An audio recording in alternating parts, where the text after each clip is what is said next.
Balot ng takot ang kanyang dibdib habang nakatitig sa lalaking nasa loob ng kanyang silid ng mga oras na yon. Palakas ang kabog ng kanyang puso habang tila nakikipagpatintero sa lalaki para lang makaiwas dito. Hindi niya malaman ang gagawin. Gusto naman niyang lumabas na lang ulit, hindi niya magawa dahil siguradong nilak na ng lalaki ang pinto. Nakaramdam tuloy siya ng pagsisisi kung bakit umalis pala siya sa sala ng mansyon. Kung sana, nanatili na lamang siya roon, wala siya sa sitwasyon niya ngayon. Batid niyang anumang oras, panginginigan na siya ng laman at unti-unti siyang panghihinaan ng loob. Hindi niya alam pero naisip niyang masyado yata siyang malas dahil ilang beses nang nanganganib ang kanyang buhay sa kamay ng mga mapagsamantalang tao. Una sa kamay ni Benedict, sunod sa kamay naman ni Jason, na kahit ilang beses niya nang sinabing kaibigan lang ang tingin niya rito, hindi maintindihan ng binata. Ilang araw na kitang minamanmanan sa labas ng gate na Thomas. Hindi mo siguro ako napapansin, pero matagal na kitang gustong lapitan. Anang lalaki na may nakapit na panakakatakot ng ngisi sa mga labi nitong maitim. Nangingilabot siya sa klase ng boses nito, bukod pa sa malaguns nitong itsura. Kahit balot ng bonnet ang mukha nito'y kitang-kita niya ang nakakatakot na itsura ng lalaki na tila ba hindi talaga gagawa na matanda. May katabaan ito at malaki. Ang bahagya ang tiyan. Maitim ang kutis at kahit mata lamang, bibig at ilong nito ang nakalitaw, hindi pa rin maitatangging nakakatakot ito. Nagmamantika rin ang sarat nitong ilong. Hindi niya kayang isipin ang pwede nitong gawin sa kanya. Mamamatay muna siya bago tumagtagumpay, nagawan siya na masama. Isipin pa lang na pagsasamantalahan siya nito, nasusuka na siya. Ito ay isang replika ng mga napapanood niya sa telebisyon na drug addict. Maya-maya'y dumako ang mata niya sa kamay nitong hawak-hawak pa rin ng barel na nag-uumpisang magpanginig sa kanyang kalamnan. Gustong gusto niya itong dambahin para protektahan at ipagtanggol ang sarili, pero iniisip niya ang posibilidad na pwede niyang sapitin, lalo pa nga't armado ito. Kapag dakay nagbalik ang takot niya ng mga panahong nabihag niya si Benedict at balak niyang gawa ng masama sa Jason. Hindi niya maintindihan kung bakit sa lagi na'y gusto siyang gawa ng masama ng mga kalahi ni Adan, na kung bakit lahat ng mga lalaki nagkakaroon ng interes sa kanya, gusto siyang makuha sa pamamagitan ng dahas. Ipinanganak talaga kaya siyang lapitin ng masasamang tao? Kahit bumabalong ang kanyang mga mata, pinilit niyang magsalita. Kailangan mapakiusapan niya ito sa pamamagitan ng pagpapaawa. Matapang siyang tao, pero alam niya sa sariling hindi pwedeng pairalin ang pagiging palaban niya ngayon. Baka mas lalo pang malagay sa peligro ang buhay niya. Baka nga sa halip na makauwi pa siya sa kanyang mga magulang ay hindi na mangyayari kung magpapatigas pa siya. Maawa ka naman, kuya. Nagtatrabaho lang ako para sa nanay kong may sakit. Alam ko naman na may nanay ka rin, please. Hayaan mo na ako makalabas. Umiiyak niyang sabi. Sa isip baka mapakiusapan pa niyang lalaki na lumabas sa silid at iwan siya. Total nakuha naman na di umano ng mga to ang pakay sa manson. Maliban na lang kung talagang malakas ang loob nito, nadagdagan ng kasalanan at gumawa pa ng kababuyan. I am sorry miss, pero alam mo bang gusto ko ikaw kaysa kung anong material na bagay na nakuha ko rito? Ang totoo nagagalit ng alaga ko ngayon pa lang. Sabi nito na lalo pang nakapagpakilabot sa kanyang kaibuturan. Do'y tuluyan na siyang nawala ng pag-asa. Mukhang buo ang loob ng lalaki na pagsamantalan siya. Parang kahit anong pakiusap ang gawin niya rito, hindi ito magbabago ng desisyon. Mas lalo siyang natakot. Literal na nagtayuan ang kanyang mga balahibo sa tindi ng kilabot na nararamdaman. Iisipin pang anuman ang balaki nito'y pwede nitong gawin dahil sila lamang dalawa doon at nakalak pa ang pinto. Magtatagumpay ito sigurado, lalo na nga't armado ito ng barel na kanina pang nagpapanginig sa kanyang buong pagkatao. Bumabalik ang phobia niya sa barel, na hanggang ngayon ay taglay niya pa rin. Maawa ka na kuya, ano bang gusto mo? Cellphone? Ibibigay ko sa yung cellphone ko. Cash? May konti pa akong pera sa bag ko. Kunin mo na rin maging yung pakawalan mo na lang ako kuya. Sa kabila ng pagkautal dahil sa panginginig, nagawa niyang sabihin. Kahit lumuhod pa siya sa harapan nito, handa siyang gawin para lamang pakawalan siya nito. Tumawa ng malakas ang lalaki pagkatapos niyang magsalita. Saka iiling-iling habang nakangisi nang tapunan siya ng tingin. Miss, sinasayang mo lang ang laway mo. Alam mo kung bakit? Kahit 2 taon, kaya naming mabuhay ng mga kasama ko sa laki na nakuha namin sa mga dalariyo. Pwedeng-pwede pa nga kami magbakasyon ng mga pamilya namin eh. Kaya shut up ka na lang, okay?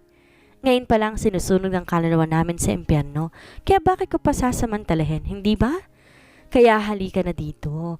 Sandali lang naman tayo eh. Promise ko rin mag-e-enjoy ka. Baka nga hanap-hanapin mo pa ako pagkatapos eh.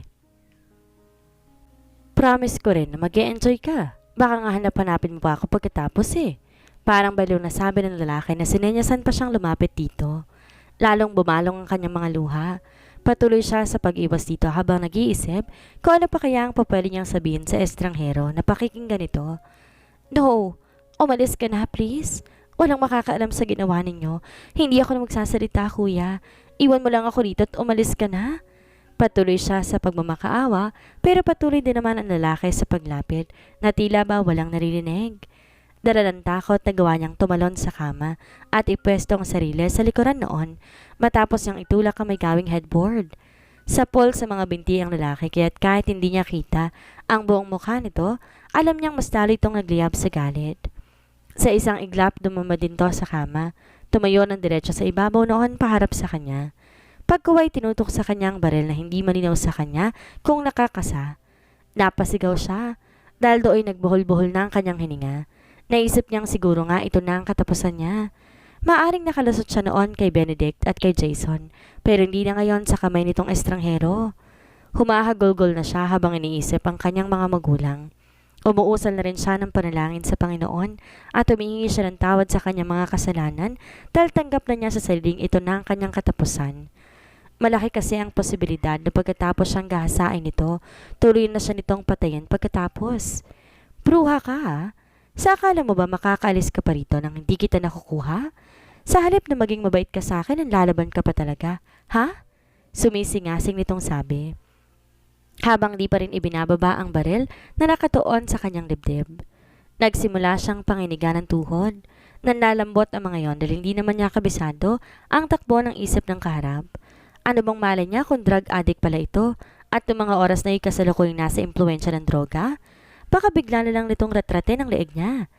Kahit para magko-collapse na siya, paulit-ulit pa rin siyang umusal ng pansariling panalangin. Pakiramdam niya hihimatay na siya sa mga sunod na sandali. Lalo pa na mula sa ibabaw ng kama, humakbang ito at tudukwangin siya sa kinaroroonan. Nang hilakbot siya nang sumahid sa kanya, ang balat nito. Hindi niya mapigilang mapaigik nang pigilan nito ang isa niyang balikat. Madiin yon. Kulang na lang bumuo ng mga daliri nito sa kanyang laman. Bitiwan mo ako. Sumisigaw niyang sabi pero sa malas, masyadong malakas ang lalaki. Nahugot siya nito sa likod ng kama, parang papel na sinambirat siya at saka dinala sa ibabaw ng kama sa tabi nito. Doon hindi niya nakayang hindi man laban. Kahit paanong gawin ito sa kanya, hindi po pwedeng hayaan na lang niya itong basta-bastang hawakan at pakailaman ng kanyang katawan. Pinaghahampas niya ito. Nangalmot siya tanununtok pero parang baliwalayin sa lalaki. Patuloy ito sa pagsamyo sa kanya na lalo pang nagpatindi sa kanyang kilabot. Ang bango-bango. Nakakabaliw ka lalo sa malapitan, miss.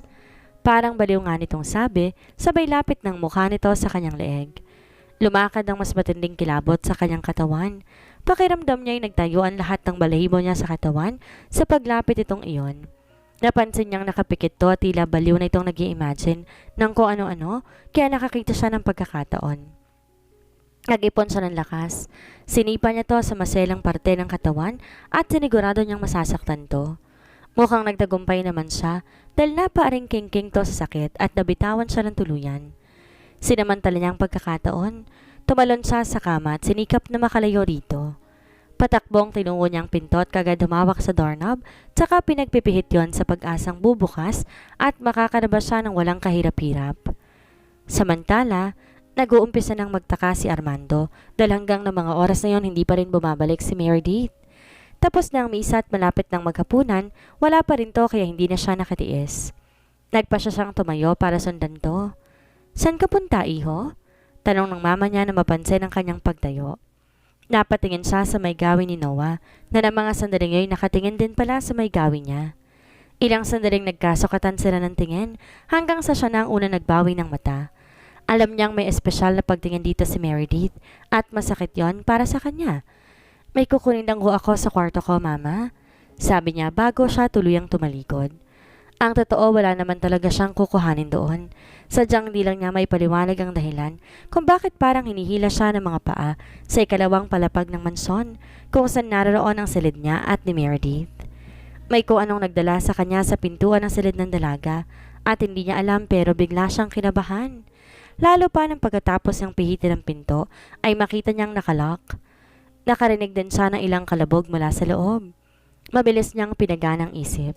Dinikit niya ng bahagyang isang tenga sa dingding ng kwarto ni Meredith at gano'n na lang ang pagkasindak niya nang makarinig siya ng tinig ng isang lalaki mula sa loob. Maya-maya'y ang boses ni Meredith na tila nagmamakaawa sa lalaki habang umiiyak. Doon sigurado siyang may maling nagaganap. Mula sa bulsa na suot na pants, dinukot niya ang susi ng silid ni Meredith na lagi niyang dala. Walang sabi-sabi, dinala niya yon sa keyhole at dahan-dahang itinulak palabas ang pinto. Kulang ang sabihing nagulat siya sa nadatnang eksena. May lalaki sa ibabaw ng kama ni Meredith at nasa ilalim nito ang dalaga. Bigla ang pagragasa ng alaala sa kanyang diwa. Naalala niyang biglang eksena sa Pangasinan na makita mismo ng dalawang mata niya na hinahalikan ni Jason ang dalaga. Pero ngayon mukhang iba. Kahit nakatalikod ang lalaki sa kanya, kitang-kita niya ang bonnet na nakatakip sa mukha ng estranghero. Nakapigil ang isang kamay nito sa isang braso ni Meredith habang isa namay nakatakip sa bibig ng dalaga. Napaisip siyang bigla. Paano pala kung ganito rin ang nangyari noon sa Pangasinan? Na wala pala talagang kasalanan si Meredith at nagpadala lamang siya sa galit. Gulong-gulo ang kanyang isip pero minabuti niyang ibaglit muna ang lahat ng yon. Nasa panganib na naman si Meredith at siya na naman ang naririto para iligtas ang dalaga. Gusto man niyang dambahin ng mga sandaling iyon ang lalaki. Naisip niyang kunin ang cellphone at mag-type ng message para sa hepe ng pulis sa bahay nila na kaibigan din niya. Eksaktong nasend niya iyon, tumayo ang lalaki. Aksidenteng humarap sa may gawin niya at saka natigilan. Pero sandali lamang iyon. Maya-maya'y mabilis pa sa 4:00 hinugot ito ang barel mula sa bewang, saka tinutok sa kanya. Hindi ko alam na may pakailamero pala rito na basta na lang pumapasok sa kwarto na may kwarto kahit nakalak pa. Hindi mo ba alam nakakaistorbo ka sa amin itong si Miss Beautiful? Anito na mukhang hindi man lang nasendak sa presensya niya. Nakatutok sa kanyang baril pero hindi pa naman siya tuluyang nilulukob ng kaba. Alam niyang hindi pa nito ipupukpok yon kaagad-agad. Nagkaroon pa nga siya ng pagkakataon para tapunan ng tingin si Meredith na nang mga sandaling iyon kasalukuyang bumabangon sa kama. Nilokob kaagad ng awang kanyang sistema para kay Meredith. Ilang beses itong nalagay sa ganitong sitwasyon at hindi niya maintindihan kung bakit pero palagi siyang naroon sa tuwing mangyayaring ganitong sitwasyon sa dalaga. Mando, ani Meredith habang umiiyak pa rin at sinugod siya ng yakap. Tila nakakita to ng kakampi sa katauhan niya. Sandaling nakalimutan niya ang sitwasyon nila at tinamnam nila ang sayang nararamdaman na sa wakas niyakap siyang muli ni Meredith. Shh! I'm here! Tipid niyang sabi at saka ginantihan ang yakap nito. Walang hiya. Sino ka ba ha? Mabalasik na tanong na naman ng lalaki. Nagliliyab to sa galit dahil sa naudlot na masamang tangka nito kay Meredith. Binalingan niya si Meredith. Nilayo niya to sa katawan niya at saka tumabilis na binulungan. Lumabas ka na, sweetheart? Mahinahon niyang sabi. No, hindi kita iiwan dito. Anitong parang musika sa kanyang pandinig. Kay sarap sa pakiramdam na pagkatapos ng lahat ay maririnig niyang pag-aalala sa tinig ni Meredith para sa kanya. Na kahit panay galit at puot ang nakikita niya sa mata nitong nakaraan. Kapag ganitong nasa alanganin pala silang sitwasyon, aamo rin tong muli sa kanya. Kailangan mong lumabas, maotoridad niyang sabi. Ayaw man niyang maging ganon ang tono niya. Gusto niyang tumalima kaagad to bago pa mahuli ang lahat. Pero napabuntong hininga siya nang di kumilos si Meredith. Hey, what are you doing? Hindi niya napigilang mainis dahil hindi pa rin to nagbabago. Makulit pa rin to hanggang ngayon. Nax, hindi ko alam may pagtingin ka pa rito sa tagapag-alaga ng papa mo, Mayor. Kung sa bagay, wala naman sigurong hindi mabibighani dito kay Miss Beautiful. Pag ninakaw nga lang talagang sadya namin eh. Pero naisip ko pwede naman maging dalawa ang sadya ko rito. Kaso nga lang, masyado kang pakailamero, Mayor. Kaya humanda ka ngayon. Anang estranghero, tsaka kinasang baril na nakatutok pa rin sa kanya. Naging ganap na malinaw sa kanya ngayon kung paano to nakapasok sa loob ng mansyon, gayong marami silang guard sa labas. Pag nanakaw lang sanang sadya namin, ibig sabihin hindi to nag-iisa. Mukhang marami tong kasama, kaya siguro walang nagawa ang mga tao niya sa ibaba. Nag-umpisa siyang kabahan para sa mga magulang. Mando, nanginginig na sabi ni Meredith na sa tingin niya ay hopeless ng masyado. I said lumabas ka na. You need to leave as fast as you can, Meredith. Utang na loob, makinig ka sa akin. Naiinis niya nang sabi dahil nawawala siya sa konsentrasyon kapag gantong alam niyang dalawa pa sila ng dalagang nasa peligro. Pinakatitigan niya ito. Para siyang nabunutan ng tinik ng kahit nanginginig at alam niyang ayaw talaga siyang iwan, ay tuluyang lumabas si Meredith. Naging maaga pang lalaking pangahas. Pinaputukan ito ang dalaga kaya naman bigla siyang pinanginigan ng laman. Shit! Nang hilakbot siya. Hindi niya alam kung saan siya kumuha ng lakas ng loob para sagupain ng lalaki at agawin ditong baril, gayong mukhang desidido na ito na tuluyan siya. Ibang klase ang lakas ng loob mo, Mayor Del Rio. Hindi ko akalaing handa kang mamatay para lang sa isang babae. Total yun naman pala talaga ang gusto mo, pagbibigat kita.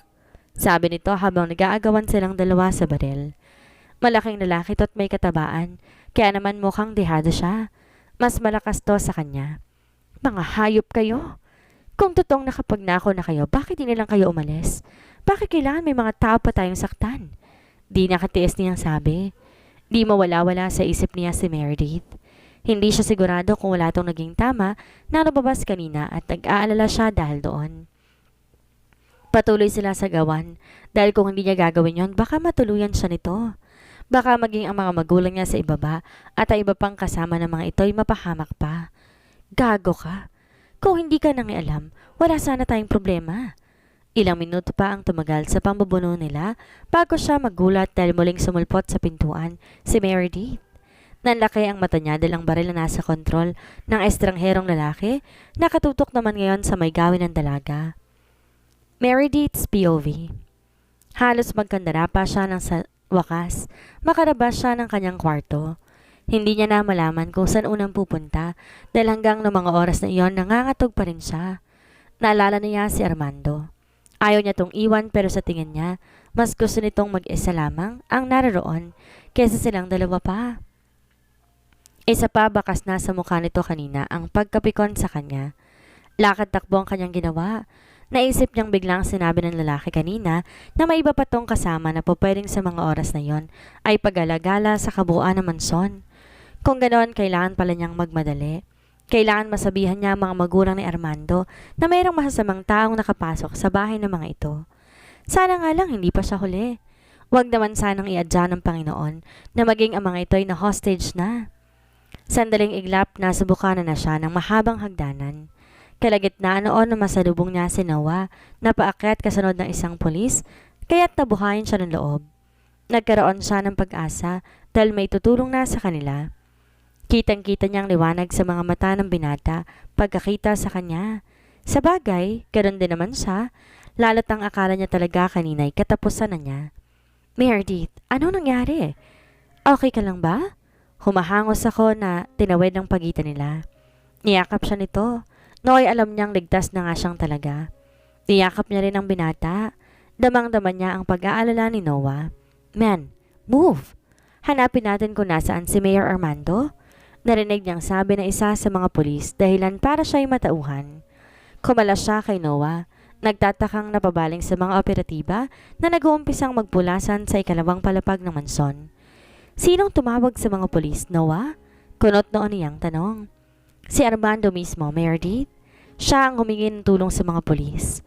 Ani Noah na bakas pa rin sa mukha ang pag-aalala para sa kanya. Bigla ang pagsikdo ng kakaibang damdamin sa kanyang puso. Ang galit na naramdaman niya para kay Armando, parang biglang naglaho. Ilang beses nang nalagay sa alanganin ang buhay niya at si Armando ang naroon palagi para siya iligtas. Parang hinahaplos ang puso niya dahil sa kabila ng lahat, handa pa rin itong itaya ang sariling buhay para sa kanya na ilang beses na nitong nagawa noon. Hindi siya makapaniwala na sa kabila na masama niyang pagtingin dito ay ito pa rin pala ang tutulong sa kanya sa bandang huli.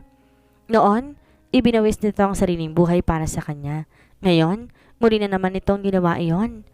Sina tito at tita pala, sina father. Humakbang siya ng isa palapit dito nang bigla niyang naalala ang iba pa nilang kasama sa ibaba. Ligtas na sila.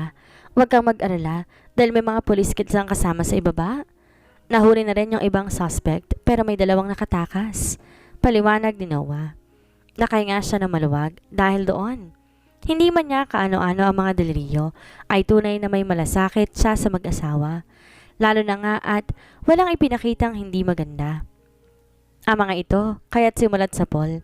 Thank God! Maya-maya'y kumilos siya pabalik sa itaas, matapos tuluyang tumalikod sa binata. Humakbang siya pa atras pero pinigil siya nito sa isang braso. Saan ka pupunta? Bakas ang pagkagulat sa tono nito. Babalik ako sa itaas, Noah? Walang gatol niyang sabi matapos tong tapunan ng seryosong tingin. Hindi pwede doon. May mga pulis na. Ang bahala kay Armando? Anito pero hindi siya mapakali na maghintay na lamang sa mga sunod na mangyayari. Naligtas ni Armando ang buhay niya, kaya't napakawalang puso naman niya kung hindi niya naaalamin kung kamusta ang lagay nito matapos niyang iwanan. No, Noah, hindi ko kayang maghintay na lamang dito. Babalik ako sa itaas. Hindi niya na inintay pa ang ibang sasabihin ng binata. Muli siyang humakbang, tinilunto ng pasilong papunta sa kwarto niya. Wala na siyang narinig na pagtutol kay Noah, pero batid naman niya ang pagsunod nito sa kanyang likuran. Pagdating sa itaas, nadatnan pa niya ang ilang pulis sa labas ng kanyang kwarto, habang ang iba'y sinusuyod pa ang ibang silid. Nilakayan niyang lalong hakbang para mabilis makalapit, pero pinagsabihan siya ng mga ito na bawal siya doon. At inutusan din si Noah na ilayo siya, pero hindi siya nagpapigil. Miss, hindi ka nga po pwede dito, please. Makipag-cooperate naman kayo. Anang isang pulis na halatang naiinis na sa kanya. Naglilipat-lipat ang tingin nito sa kanilang dalawa ng binata. Chief, gusto ko hong malaman ang lagay ni Mayor Armando. Hindi niya alam ngayon. Concern siya sa alkalde. Kung sa bagay, normal naman siguro yon. Kahit sino naman siguro ay aalalahanin ang taong nagdiktas sa buhay niya sa kamay na nakakatakot na estranghero. Lingid sa kanya, naririnig ni Armando ang lahat ng yon. Armando's POV. Nakahinga siya na maluwag nang marinig niya ang tinig ni Meredith sa labas. Sigurado na siya ngayon na wala itong tama ng barel at bahagya siyang napanatag dahil doon. Yun nga lang, gusto siya nitong kastiguhin dahil nakalabas ng mga ito ay muli pang bumalik. Hindi naman niya tuloy mapigil ang mag-alala. Abot-abot na naman ang kaba niya. Pareho silang nakatalikod ng lalaki sa may gawing pinto pero sinikap niya na humarap doon. Noon niya nga nakita na kasama na ng dalaga ang kapulisan na tinawag niya kanina. Halatang pinipigil ng mga ito si Meredith pero sinisingit namang pilit ng dalaga ang sarili sa mga ito para umusyoso sa nagaganap. Kung wala lang siya sa sitwasyon niya ngayon, baka nakutusan niya na ito. Hindi yata nito alam na napakadelikado ng ginagawa nito. Bukod doon, nakalimutan yata nito na kahit mga pulis ang kasama ay mga lalaki pa rin kagaya niya. Pwedeng-pwede itong matsansingan dahil pilit nga itong nakikipagsiksikan at nakakaramdam siya ng inis dahil doon. Dilingid sa kanya na may ilan ding gago at bastos na pulis, lalo na sa kasing ganda ni Meredith ang makakaharap. Lintik na mga parak. Iba ba talaga kapag yung nanungkulan ang naaagrabyado, no? Naresponde kayo kaagad. Pero kapag mga taong mahirap pa sa dagang humihingi ng tulong, kulang na lang magsipagtago kayo. Himotok ng lalaki. Sa tingin niya, mas tumindi ang galit ito na nakita ang mga pulis. Mas tumindi din ang agawan nila sa baril at alam niya, oras na mapunta sa kamay nito ang kontrol, tutuluyan na siyang talaga. Galit na ang hilatya ng mukha nito. Subuko ka na, Brad. Nahuli na ang mga kasama mo kaya huwag ka na ring pumalag. Anang isang pulis na ang baril na hawak ay nakatutok sa lalaki. Lalo namang nagliyab sa galit ang lalaki. Bahagyang lumuwag ang hawak sa baril. Naging daan tuloy para maagaw niya ng tuluyan ng baril sa kamay nito. Sinamantala yon ng mga pulis. Diniluhong kaagad ng mga itong lalaki na kapag wala naman palang hawak na armas, halatang mahina rin ang loob. Halos magmakaawa mga ito at nangingilid na rin ang mukha. Hindi marahil makapaniwala na timbog na ito. Kinabahan kaagad ito. Kinabitan ng posas sa pilitang nilabas sa silid na iyon. Naiwan si Noah pero kalaunan ay sumunod na rin ng mga pulis pababa. Napapabaling ang tingin niya kay Meredith. Blankong ekspresyon nito habang nakatingin lamang sa kanya. Hindi na siya nag-aksaya pa ng pagkakataon. Mabilis niya itong nilapitan at kinabig palapit sa sarili niyang katawan. Hindi man ito gumante ng yakap ay hindi din naman to tumutol. Okay ka lang ba? Hindi ka ba nasasaktan? Tanong niya rito. Habang magkadikit pa rin ang kanilang mga katawan. Hindi siya aware sa napakalambing na boses niya sa pandinig ni Meredith. Hindi niya napigilang mapapikit. Nang sa wakas ay yakap na niya ito. Kung pwede lang na wag na niyang pakawalan si Meredith, gagawin talaga niya. Masiguro lamang niya na hindi na ito masasaktan ni naman. Alam niyang ang taglentong likas na kagandahan ang naglalagay dito sa kapahamakan, pero wala naman siyang magagawa doon. Sa tingin niya ay wala namang lalaking hindi mabibighani sa natural nitong ganda. Okay lang ako, Mando. Mahina nitong sabi. Kumala siya dito at tinignan ito ng mabuti. Hindi rin niya napigil ang sarili na hindi haplusin ang makinis itong pisngi. Hindi mo ba alam na napakadelikado ng ginawa mo? Bakit umakit ka ulit? Kalabisan man marahil isipin pero may gusto siyang marinig sa dalaga. Tila naman napasot at tuluyang lumayo sa kanya pagkatapos ng mabinitong pagtulak sa kanyang dibdib. Naisip ko lang na hindi kita dapat iniwan, sabi nito habang nakatalikod. Is that the only reason, Meredith? Tahasan niyang tanong. Kahit pa hindi niya alam kung saan siya kumuha ng lakas ng loob para sa tinig yon. Baka ko na pang isipin ito. Matagal bago tumugon ang dalaga. Nakatalikod lamang to sa kanya at aamin niya sa sarili o maasa siya. Sasabihin nitong nag-aalala ito sa kanya para bumalik na ito. Pero hindi yon ang lumabas sa bibig nito. Halika na. Bumaba na tayo, tingnan natin ang parents mo. Anito na hindi pa rin siya nililingon. Nang magpatiuna na tong humakbang, wala na siyang nagawa pa, kung hindi ang tahimik na nitong sumunod. Nag-aalala din siya sa mga magulang, pero alam niyang hindi ito pababayaan ng mga pulis. Ang sinasabi niyo ba, posibleng may foul play na naganap dito, Eman? Anang mama niyang dinatan nilang nakikipagdiskusyon na sa mga pulis pagbaba nila ni Meredith. Nakahinga siya na maluwag na makita na ligtas sa mga ito, gayon din ang mga panauhin nila. May posibilidad ho, Mrs. Del Rio. Unang-una ho alam ng mga suspect maging ang secret exit dito sa bakuran ninyo. Kapag dakay kumunot ang noon niya, lahat ng tauhan niya ngayon ay matagal na nagsiservisyo sa pamilya nila at minsan walang nangyaring ganitong krimen sa kanilang pamamahay. Ang mga bodyguards din na kasama niya palagi, sigurado siyang hindi kayang gawin ang ganito sa kanya. Imposible yan, pare. Kilala ko ang lahat ng tao sa bahay ko at subok ko na ang tiwala nilang lahat. Hindi niya napigilang saad. Tsaka naman biglang may pumasok sa isip niya pagkatapos magsalita. Noon siya napatingin kay Noah, kasabay ng kutob niyang hindi maganda. No, maybe I was wrong. Nakalimutan kong hindi nga pala lahat ng naririto ngayon ay kilala ko na ang pagkatao. Hindi napigilan niyang sabi habang unti-unti nilalaman na negatibong kutob ang kanyang dibdib. Sino nga kaya ang utak ng panloob sa bahay ng mga Del Rio? Bakit kaya tila iba ang kutob ni Armando kay Noah? May kinalaman kaya ang binata sa nangyari? Yan ang ating aalamin sa susunod nating kabanata.